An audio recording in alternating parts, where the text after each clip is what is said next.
बिस्मिल्लाहिर्रहमानिर्रहीम। आज जो हमारा टॉपिक है जिसके बारे में हम ब्रीफली डिस्कशन करेंगे वो है मौत। आज हम मौत के बारे में ब्रीफली डिस्कशन करेंगे। मौत के लिए दूसरा नाम जो इस्तेमाल होते हैं वो ओरल कैविटी या बकल कैविटी भी उनको कहा जाता है। ओरल कैविटी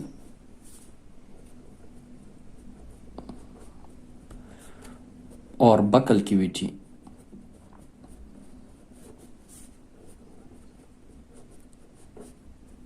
बकल कैविटी क्योंकि ये बुक्सिनेटर मसल्स के दरमियान में होता है तो इसलिए इसको बकल कैविटी भी कहा जाता है। ये जो है ह्यूमन डाइजेस्टिव सिस्टम का या मतलब गैस्ट्रो इंटेस्टाइनल ट्रैक्ट का फर्स्ट पार्ट है। First part of gastrointestinal tract. सही है। अब हम आते हैं इसके पार्ट्स वगैरह के बारे में। इसके पार्ट कौन कौन से हैं, कौन कौन से पार्ट इन्वॉल्व होते हैं मौत में।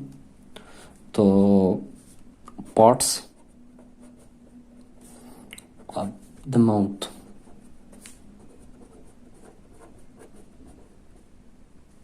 तो इसमें कौन कौन से पार्ट इन्वॉल्व होते हैं इसको हम डिस्कस करते हैं थोड़ा सा। पहले नंबर पे लिप्स, दूसरे नंबर पे vestibule,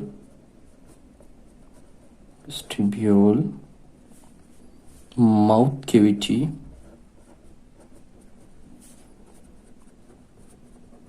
gums, teeth, hard and soft palate,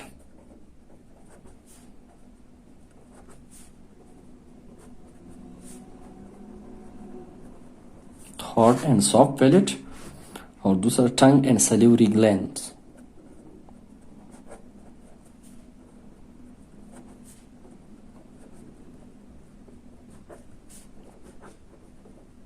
मतलब मुंह में हमारे साथ कौन कौन से पार्ट आते हैं आपको बहुत पता है। लिप्स आते हैं, वेस्टिब्यूल्स, माउथ कैविटीज जो होते हैं, टीथ हैं, हार्ड एंड सॉफ्ट पैलेट है, टंग है एंड सैलिवरी ग्लैंड्स जो होते हैं। इसके साथ साथ हम भी स्ट्रक्चर की तरफ आते हैं।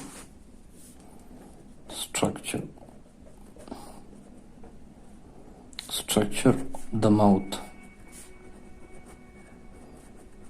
तो हम थोड़ा डिस्कस करते हैं स्ट्रक्चर के बारे में भी। ये देखिए हमारे साथ माउथ का एक सिंपल सा स्ट्रक्चर है। सही है। यहाँ पे ये जो पोर्शन है ये इसको हार्ड पैलेट कहा जाता है। फिर उसके नीचे हार्ड पैलेट के नीचे जो है इसको सॉफ्ट पैलेट कहा जाता है। और ये जो जगह है ये जब मुंह हम खोल लेते हैं तो हम अंदर से देखते हैं जो टॉन्सिल्स वगैरह के नज़दीक एक जगह होता है दरमियान में, उसको ऊला कहा जाता है। सही है। फिर इसके साथ हमारे पास ये टंग है। सही है। और ये टंग के जो नीचे ये जगह है इसको हम गम कहा जाता है। गम। सही है। और फिर टीथ के कुछ नाम दिए गए हैं। ये देखो ये टंग है तो ये इंसिसर टीथ है, ये कैनाइन टीथ है। कैनाइन टीथ जो होते हैं आपको बहुत पता है कि ये टीयरिंग टीथ है, पढ़ने के लिए इस्तेमाल होते हैं। और जो फर्स्ट बेबी मतलब बेबी जब पैदा होता है तो उसमें ये टीथ कौन से महीने तक मतलब आते हैं तो ये 16 से 20 मंथ के दरमियान ये टीथ निकलते हैं। फिर रहे इंसिसर्स की बात तो ये वो टीथ है जो कटिंग के लिए इस्तेमाल होते हैं।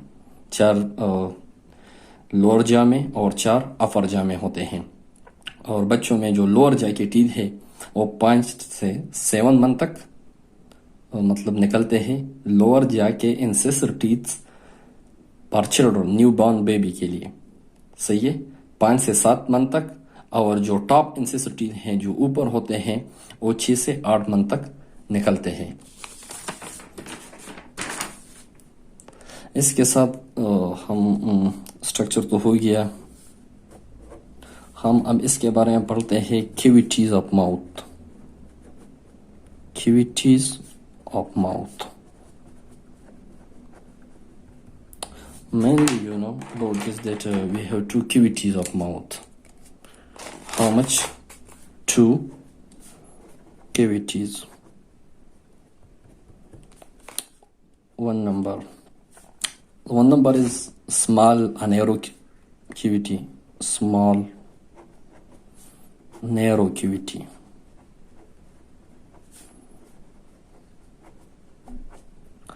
This cavity is also known as vestibule of mouth.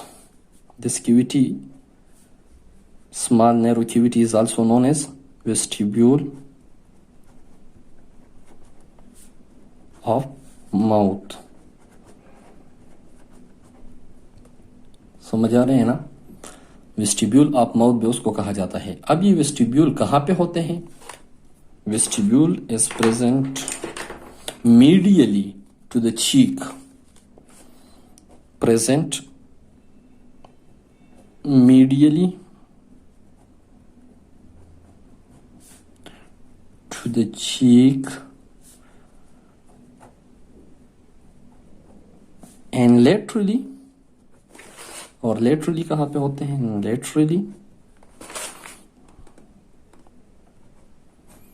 laterally ये वेस्टिब्यूल कहाँ पे प्रेजेंट होता है? laterally to the teeth.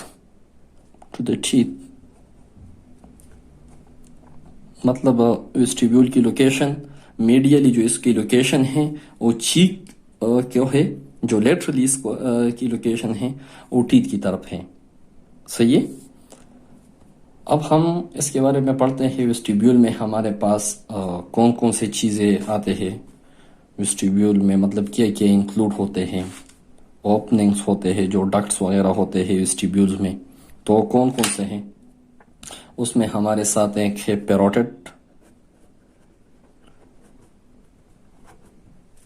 पेरोटेड opening है, पेरोटेड ओपनिंग लेबियल डक्ट है,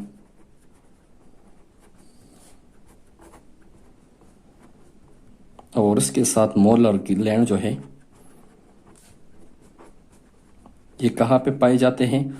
जो पेरोटेड ओपनिंग है, लेबियल डक्ट है और मोलर ग्लैंड जो है ये हमारे साथ वेस्टिब्यूल में पाए जाते हैं। सही है, समझ आ रही है या नहीं? वेस्टिब्यूल वो एरिया है जो between the teeth and the cheek present होता है। सही है। वेस्टिब्यूल इज द एरिया और the region between the teeth lips and the cheek. सही है। दूसरे नंबर पे ये तो एक कैविटी हो गया हमारे साथ। दूसरे नंबर पे कौन सी कैविटी है? जो लार्ज कैविटी उसको कहा जाता है ओरल कैविटी प्रॉपर भी इसको कहा जाता है। Oral cavity proper, oral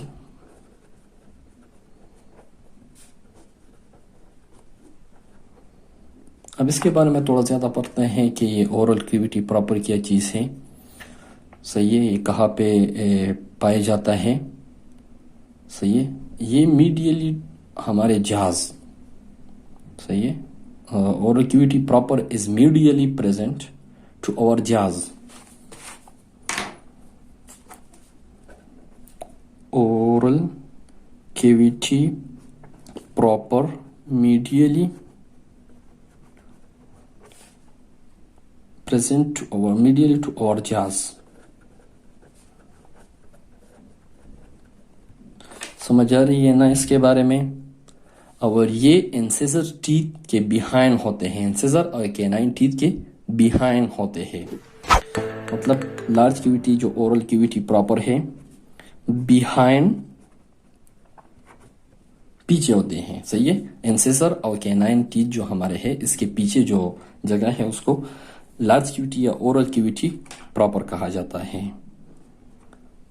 behind incisors and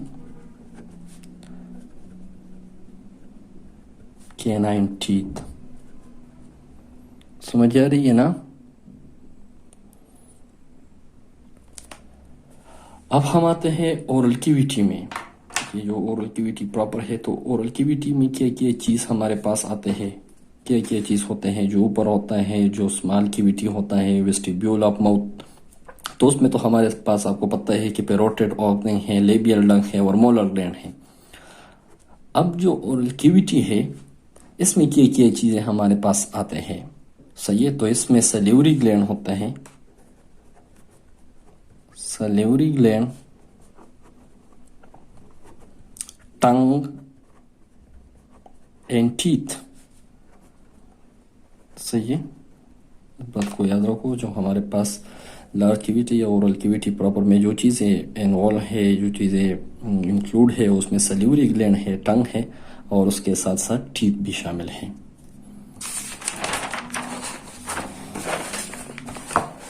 अब जो शेप है, मतलब शेप किस तरह है हमारे माउथ का, तो ये ओवल शेप होते हैं, सही है। हमारा माउथ जो है oval in shape, Oval shape,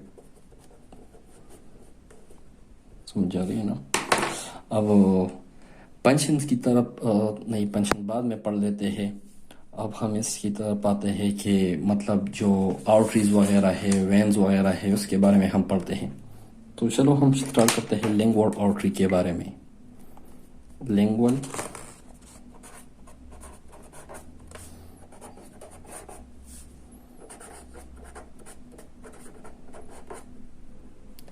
ये मेजर ब्रांच है। लिंगुअल आर्टरी किस चीज का मेजर ब्रांच है? एक्सटर्नल कैरोटिड आर्टरी का मेजर ब्रांच है। This is the major branch of external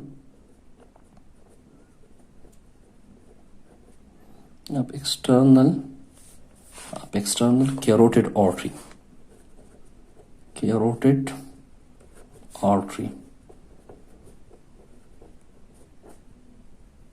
external carotid artery का ये मेजर ब्रांच है। तो सही है, एक्सटर्नल कैरोटिड आर्टरी का नाम आ गया है। तो ये कहाँ पे सप्लाई करता है? ये हमारे ब्रेन, नेक और फेस को ब्लड सप्लाई करता है। एक्सटर्नल कैरोटिड आर्टरी कहाँ सप्लाई करता है? ब्रेन, नेक और उसके साथ साथ फेस को सप्लाई करते हैं, सही है। ये लिंगुअल आर्टरी है, ये major branch of external carotid artery है, सही है। अब हम लिंगुअल आर्टरी की तरफ आते हैं। लिंगुअल आर्टरी का क्या काम है? लिंगुअल आर्टरी का ब्लड सप्लाई करता है। तो lingual artery supply oxygenated blood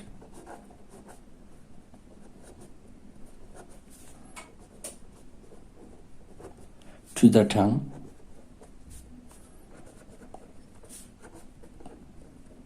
as well as to the floor of the mouth, to the tongue as well as to the floor of the mouth। जो mouth का floor होता है उसको भी और टंग को ब्लड सप्लाई करता है, सही है। Lingual artery, floor of the mouth, सही है। अब हम इसके बाद पढ़ते हैं ट्राइजेमिनल नर्व्स के बारे में कि ट्राइजेमिनल नर्व क्या चीज़ है, सही है। आपको पता होगा कि ट्राइजेमिनल नर्व जो हमारी क्रेनियल नर्व का है, और उसमें एक नर्व है ट्राइजेमिनल नर्व, जो 5वें नंबर पे हमारा क्रेनियल नर्व आता है, सही है। इसको CN5 भी कहा जाता है, मतलब क्रेनियल नर्व 5, सही है। सो ये ट्राइजेमिनल नर्व जो है ये हमारे पास रिस्पॉन्सिबल होता है sensory innervation of oral cavity के लिए, सही है। ट्राइजेमिनल नर्व, सही है, रिस्पॉन्सिबल फॉर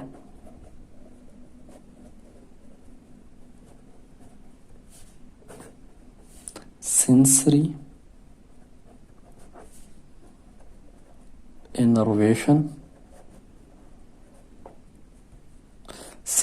innervation, सही है, of the oral cavity।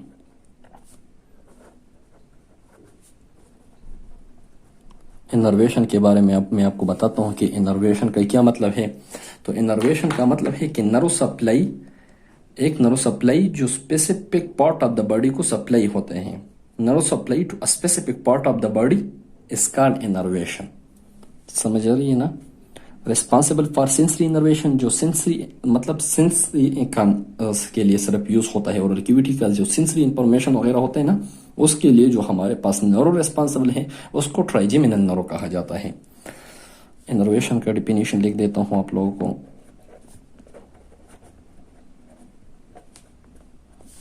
ये है इनर्वेशन, सही है। The nerve supply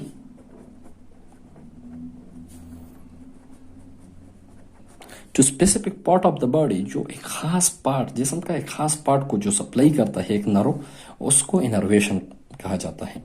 the nerve supply to a specific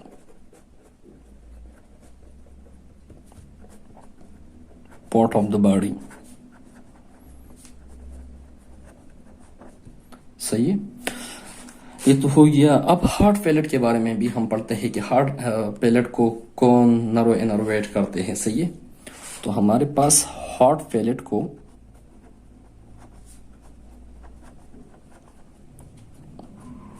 कौन कौन नर्व इनर्वेट करते हैं? ग्रेट पेलेटाइन एंड नेजोपेलेटाइन नर्व, दो नर्व है जो हमारे हार्ट पेलेट को इनर्वेटेड करते हैं। Greater palatine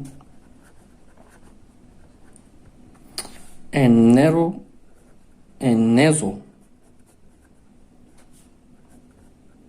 palatine nerve.